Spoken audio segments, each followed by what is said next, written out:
안녕하세요. 의료차차이 부장입니다. 최근 중고차 시장 장사가 안 된다고 이야기 많이 드렸습니다. 경기가 안 좋은 것도 있고 과도한 부대 비용이 문제라고도 말해드렸는데요. 예전에는 해봐야 중고나라나 번개장터 이런 곳들에서 개인 거래가 이루어졌다고 한다면은 요즘에는 당근이라는 전 국민이 쓰는 어플이 나오면서 개인 거래가 조금 더 활발해진 것도 있습니다. 그리고 중고차 매매상에서 매도비 비용이 계속 올라가면서 당근 거래가 좀 자리를 많이 잡았는데요. 과연 당근 거래랑 중고차 매매상 어디가 더 나을지 한번 생각을 해보셨나요? 비용적으로 생각을 한다면은 당연히 당근 거래가 나을 겁니다. 그래서 오늘은 제가 당근 거래의 장점과 단점, 그리고 매매상에서 구입하는 장점과 단점, 그 다음에 차량을 구입을 할 때 주의할 점까지 알려드리려고 합니다. 우선 당근 거래의 장점부터 이야기를 하자면 부대 비용이 안 들어간다는 겁니다. 차량 가격과 이전비만 내면 끝이죠. 당연히 저렴할 수밖에 없습니다.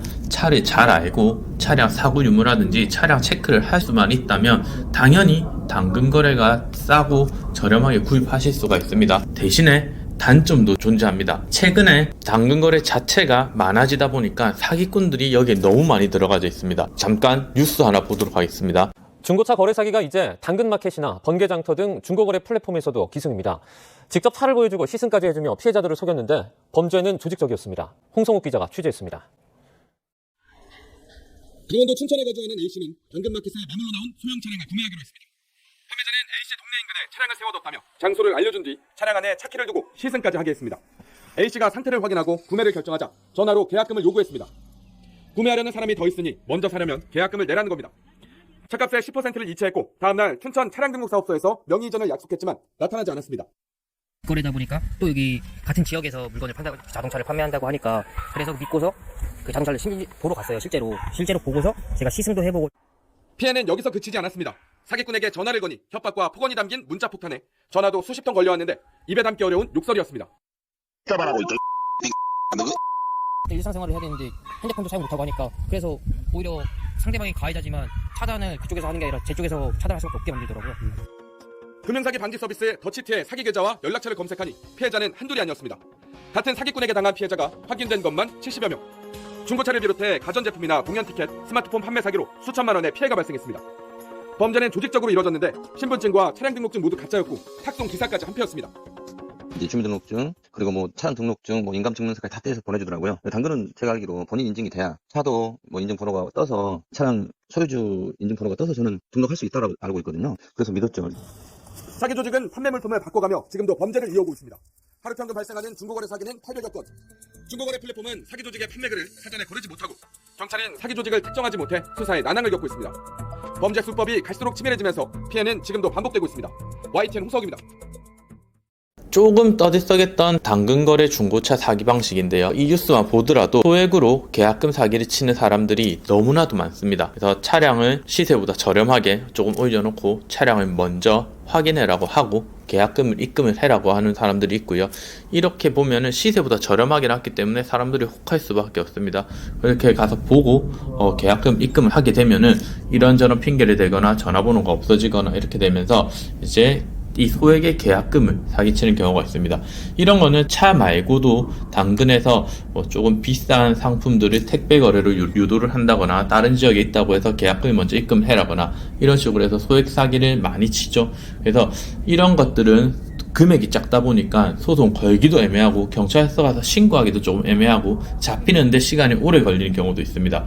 그래서 계약금을 먼저 요구를 한다거나 지방에 있어서 내가 지금 거래가 안 된다, 당사자가 지금 못 나온다, 이런 경우는 웬만하면은 사기라고 생각하고 거르시는 걸 추천드립니다. 그래서 차 말고 혹시라도 이런 고가의 물건을 거래를 하는데 생각보다 싸다, 그래서 거래를 했는데 택배 거래를 요청을 한다, 이러면은 요즘에 핸드폰에 보면은 이렇게 서클 투 서치라고 하죠. 갤럭시에 있습니다. 그 길게 버튼 해가지고 이렇게 누르면은 검색이 되는 기능이 있습니다. 이런 식으로 상품 사진을 이미지 검색을 한번 하시면은 구글이나 이런 데서 다른 사이트에 올라왔던 거 몇 년 전 거래했던 사진들이 나오게 됩니다. 만약에 이렇게 나온다 이러면은 그냥 100% 사기라고 거르시면 됩니다. 그렇기 때문에 요런 거 한번 체크를 하시면 되고요. 아까도 말했듯이 차를 어디에 세워놨으니까 보고 가세요, 이런 분들도 대부분이 사기꾼입니다. 그렇기 때문에 차를 올린 사람이 직접 장소로 끌고 나오지 않는다, 이러면은 100% 사기라고 생각을 하시면 되고요. 두 번째로 당근에서 많이 일어나는 중고차 사기 거래 유형은 3자 사기입니다. 제가 이것도 한번 말씀을 드렸는데, 고객 A가 당근이나 번개장터, 띠띠빵빵 카페 이런 곳에 차량을 1,000만원을 판다고 올려놓으면 사기꾼 B가 차량을 구입한다고 전화가 옵니다. 그리고 이 사기꾼은 딜러 C에게 전화를 해서 차량 구입 의사를 물어봅니다. 그러면 이 딜러는 1,000만원에 올려놨다고 한다면은 뭐 800에서 850만원을 구입을 한다고 하겠죠. 그럼 지역이 다르고 뭐 이런저런 이야기를 하면서 인감증명서를 미리 발급을 하고 탁송 거래를 하자고 이야기는 보통 많이 합니다. 그렇게 된다고 하면은 이제 손님 같은 경우 손님 A가 고객 A는 C 상사의 매도용 인감을 다 떼놓겠죠. 그러면 이제 이거를 사진으로 사기꾼 B가 중간에서 주고받고 하면서 거래를 성사시킵니다. 그렇게 하면은 고객 A는 1,000만원의 차를 팔기로 했는데 800밖에 안 들어왔겠죠. 850만 밖에 안 들어왔으니까 당연히 전화를 합니다. 사기꾼에게 전화를 하면은 사기꾼은 여기서 이제 이야기를 하죠. 서류 문제, 그다음에 뭐 세금 문제 이렇기 때문에 다른 곳으로 이체를 해달라고 합니다. 그러면 다시 입금을 해주겠다. 이런 경우가 많습니다. 이럴 때 이체를 하는 순간 3자 사기가 성사가 되는 겁니다. 그렇게 되면은 고객 입장에서 차를 안 줬다. 이렇게 되면은 이제 뭐 큰 문제가 없는데요. 만약에 고객 입장에서 차도 갖고 돈은 작게 들어온 거 확인했다. 이렇게 되면 그때부터는 3자 사기꾼으로 신청을 하는 걸로 끝이고, 이제 남은 차량 문제 가지고 딜러랑 이 피해자 두 명이서만 싸우게 됩니다. 그러니까 만약 딜러가 돈을 주고 차를 못 받았다 하면 이제 여기서 또 소송이 걸리겠죠. 그러니까 이런 경우는 사기꾼은 사기꾼대로 그냥 수배만 내려진 상태고, 피해자 두 명이서 서로 차를 가지고 와라 못 준다로 계속 싸우는 경우가 많습니다. 그래서 금액도 금액이지만은 이 정신이 정말 피폐해지는 경우가 많기 때문에 이런 거는 꼭 체크를 하시고 확인을 하시는 걸 추천드립니다. 그리고 차량의 기본은 개인 간의 차주 앞 계좌로 주고받고 하는 게 기본이기 때문에 이런 거 꼭 확인을 하셔가지고 거래를 하시는 걸 추천드립니다. 그 다음에 제일 큰 문제점은 당근의 경우는 차량을 사간 이후에는 끝입니다. 판매한 사람이 책임을 잘 지지 않죠. 뭐 전화를 하더라도 뭐 전화를 안 받는 경우도 많고, 차량을 확인했으니까 이게 뭐가 문제냐 이렇게 하는 경우도 많습니다. 그래서 차량을 잘 보시는 분들이야 큰 문제가 되지 않겠지만은 차를 잘 모르시는 분들은 구입해 가시는 분들의 좀 부담이 높아집니다. 이 이야기를 하면은 너네 중고차 딜러들도 안 해주지 않냐라고 이야기를 하는데요. 이거는 결국은 케이스 바이 케이스인 것 같습니다. 어쨌거나 중고차 시장에 들어온 차량들은 국토해양부에서 관리하는 성능보험이라는 걸 가입을 하게 되고, 이 성능보험에서는 엔진 미션의 주요 부품에 대해서는 또 보증을 해주게 되어 있습니다. 그래서 보험비를 내는 거고요. 그렇다 보니까 아무래도 당근보다는 이런 주요 부품에 대한 수리에 대한 AS 걱정을 조금 덜 하게 되는 거죠. 제가 중고차 시장에 대해서 말한 영상을 보면은 그래서 중고차를 못 믿어서 부대 비용 나갈 거 생각해서 수리비를 생각하고 당근에서 산다 이렇게 이야기를 하는데요. 과연 진짜 200~300만원짜리 차를 샀는데 수리비가 100만원 이상이 터졌다. 그러면 당근에서 샀다고 격분 안 하실 분들 있을까요? 아마도 모두가 다 똑같은 상황일 것 같습니다. 내가 200~300 주고 샀는데 수리비가 100만원 들어갔다. 이거는 절대 말이 안 되는 상황인 거거든요. 그래서 사실은 이런 부분을 조금만 더 생각을 해본다면은 제일 큰 것은 차를 어떻게 잘 보냐 안 보냐 싸움인 것 같습니다. 그리고 여기서 또 조금 더 문제가 되는 거는 중고차에 이때까지 종사하셨던 선배님들 많은 분들이 사실 지금까지 사기도 쳐왔고 얼렁뚱땅 판매하는 경우가 정말 많았습니다. 그렇다 보니까 많은 분들이 어차피 저희 가도 안 해주는 거 여기서 사서 수리를 하겠다 이런 식으로 이야기를 많이 하고요. 그리고 요즘에는 이 당근이나 뭐 번개장터 띠띠빵빵 같은 사이트를 저희도 보고 있는데 중고 매매상이랑 가격 차이가 크지 않습니다. 매도비가 올라갔다 보니까 부대 비용이 추가로 많이 들어가는 걸 알고 있고요. 그래서 이 부대 비용이 들어가니까 나는 가격이 똑같아도 너는 싸게 사는 거다. 이런 식으로 이야기를 많이 하게 됩니다. 제가 처음 시작을 할 때는 매매상 가격이 만약에 300이라고 하면은 개인 거래는 한 270, 250 요렇게 가격이 형성될 정도로 조금 저렴했었습니다. 왜냐면은 사고 유무도 확인이 안 되고 개인 거래에 대한 리스크가 충분히 있으니까 이런 식으로 진행을 했는데, 중고차 상사들의 매도비라든지 부대 비용이 올라가면서 이런 개인들 간의 거래 매물 가격도 상승하게 되었습니다. 그래서 결국은 제가 현재 매매 상사도 오픈하고 이런저런 일을 10년 넘게 하면서 느낀 거는 누가 어떻게 파느냐가 중요한 것 같습니다. 싼 차들도 엔진 미션 큰 수리 같은 경우가 아니라고 한다면은 소소한 소모품들 수리하면은 작게 들어가서 싸게 잘 구입하시는 경우도 많습니다. 매매상도 좋은 딜러분들 정말 많아요. 수리 어느 정도 해놓고 차량 타는데 문제 없을 정도로 해놓는 경우가 많습니다. 뭐 당연히 새 차만큼은 아니더라도 몇 년 타는 동안 문제 없을 정도로 해놓으시는 분들 정말 많아요.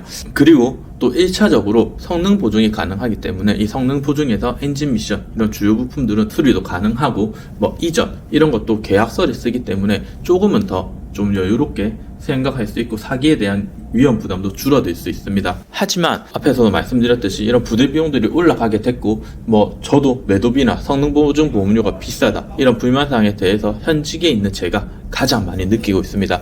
하지만 정직하게 일하는 딜러분들도 정말 많이 있습니다. 이런 사람들이 구입을 한다면은 사실 부대 비용이 좀 들어간다 하더라도 차만 괜찮다면 괜찮지 않을까라는 생각을 한번 가지게 됩니다. 그리고 저 같은 젊은 딜러들로부터 시작을 해서 이런 변화들이 조금씩 시작되고 있습니다. 지금까지는 뭐 껄렁껄렁거리고 이런 뭐 문신 있고 뭐 그런 초롱이 같은 그런 딜러들이 많았다고 하면은 요즘에 보시는 딜러들은 그런 분들이 정말 많이 사라졌습니다. 그리고 그런 분들이 남아서 장사를 할 수 있는 시스템도 아니고요.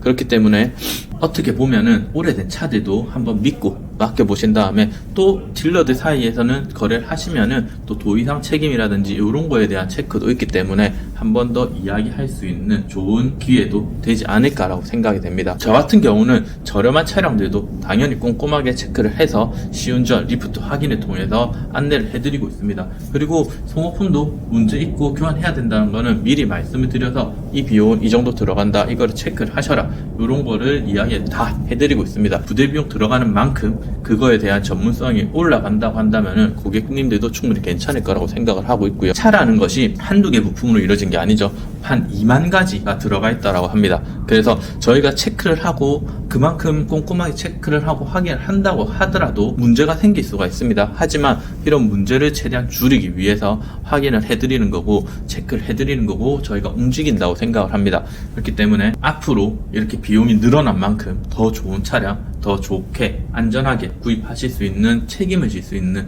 딜러들이 많이 생길 거라 생각을 하고요. 당장 저부터 이런 것들을 책임져 드리기 위해서 노력을 하고 공부를 하고 안내를 하고 체크를 해드리고 있습니다. 오늘은 당근거래의 문제점이랑 망해가고 어렵다는 중고차 시장에서의 최근 상사를 오픈한 사장의 입장에서 이야기를 한번 해보았는데요. 당근으로 차량을 알아보시는 분들도 문의를 주신다고 하면은 제가 구매 대행 수수료를 받고 차량을 같이 체크를 하고 확인을 해드리고 제일 어려워하시는 이전까지도 이제 업무를 다 진행을 해드리고 있습니다. 사실 최근에 이 당근 구매 대행 해달라고 연락이 제법 좀 많이 받았습니다. 그래서 너무 신차급 차량들은 그냥 믿고 구매를 하시라고 말씀도 많이 드리고 비용 쓰지 말라고 추천도 많이 드렸고요. 조금 1000만원대에서 왔다 갔다 하시는 차량들은 30만원 정도 쓰시더라도 충분히 그 30만원의 값어치를 뽑아드릴 수 있도록 해드리고 있기 때문에 필요하신 분들은 연락을 한번 주시면 되고요. 저렴한 차량 구하시는 분들도 저희 상사에 매입된 차량들은 속이는 거 없이 최대한 체크를 하고 다 눈으로 보여드리면서 수리해야 될 부분은 수리를 했다, 그 다음에 추가적으로 비용 들어가야 될 건 비용이 들어가야 된다, 이런 안내를 다 해서 판매를 하고 있습니다. 상담은 항상 무료로 진행 중이기 때문에 편하게 한번 연락 주시면 되고요. 저는 아직까지 직원이 나가거나 하진 않고 저 혼자서 열심히 움직이고 있습니다. 그렇기 때문에 다른 대형 유튜버들 보시고 그 대형 유튜버들이 아닌 직원이 나오기 때문에 못 믿겠다 하시는 분들은 편하게 한번 연락 주시면은 10년 이상 이 바닥에 있었던 그런 전문 지식과 경험을 바탕으로 최대한 만족할 수 있는 차량을 한번 구해드리도록 노력해 보도록 하겠습니다. 상담은 항상 무료로 진행하고 있습니다. 그렇기 때문에 편하게 궁금하신 점은 전화로 물어보셔도 되고요. 항상 물어보시면은 제가 아는 한도 내에서는 도움 드릴 수 있는 거는 도움을 드리고 있습니다. 그럼 오늘 내용이 도움이 되셨다면 좋아요와 구독 부탁드리고요. 오늘도 즐거운 하루 보내셨으면 좋겠습니다. 감사합니다.